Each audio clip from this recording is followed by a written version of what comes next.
दोस्तों, आपने कभी न कभी ये वाला फल तो जरूर खाया होगा, जिसे हम लोग अनानास और पाइनएप्पल भी कहते हैं। और आपने कभी न कभी इस पाइनएप्पल को जरूर खाया होगा। पर क्या आपको पता है कि यह पाइनएप्पल आखिरकार उगाया कैसे जाता है?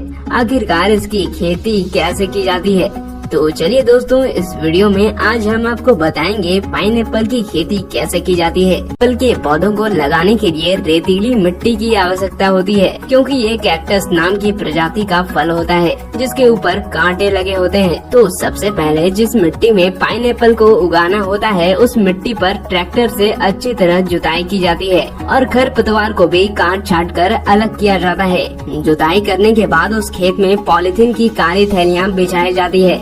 इन काली पॉलीथीन्स को इसलिए बिछाया जाता है ताकि खेत के अंदर फिर से खरपतवार न उगे। और फिर इसके बाद नर्सरी से पाइनएप्पल के पौधे लाकर वर्कर्स द्वारा खेत में प्लांटिंग मशीन से अनानास के पौधे लगाए जाते हैं। और कुछ दिनों बाद इन पौधों में ग्रोथ लाने के लिए दवाई का स्प्रे भी किया जाता है। यह मशीन ट्रैक्टर द्वारा जुड़ी होती है। यह मशीन एक ही बार में सारे एरिया में दवाई का छिड़काव कर देती है। इसके बाद इन पौधों में वर्कर्स द्वारा खाद भी दिया जाता है और फिर अगले दिन उन पौधों को काले तिरपाल से ढक दिया जाता है। काले पॉलीथीन को ढकने का कारण यह है कि पाइनएप्पल को बहुत कम तापमान की आवश्यकता होती है। केवल 22 से 27 डिग्री सेल्सियस के तापमान तक ही पाइनएप्पल के पौधे उगाए जाते हैं। अगर ज्यादा तापमान रहेगा तो पाइनएप्पल के फल खराब हो जाएंगे। तो कुछ दिनों बाद जब फल पककर तैयार हो जाते हैं तो वर्कर्स द्वारा इस तिरपाल को हटा लिया जाता है।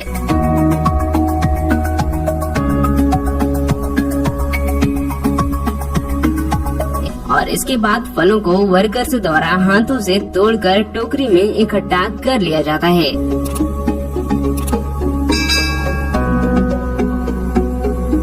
और फिर इन फलों को ट्रक्स में लोड किया जाता है, जिसके बाद सारे फलों को फैक्ट्री में ले जाया जाता है।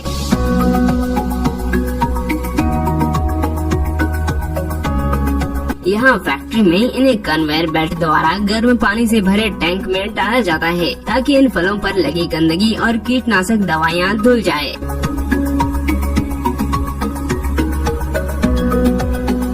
और यह बिल्कुल चमकदार और फ्रेश भी हो जाए। इसके बाद इन्हें मिल्क से अच्छी तरह धोया भी जाता है और बाद में इनके अलग अलग साइज के मुताबिक अलग अलग बॉक्सेस में भरकर आगे कन्वेयर बेल्ट में भेज दिया जाता है।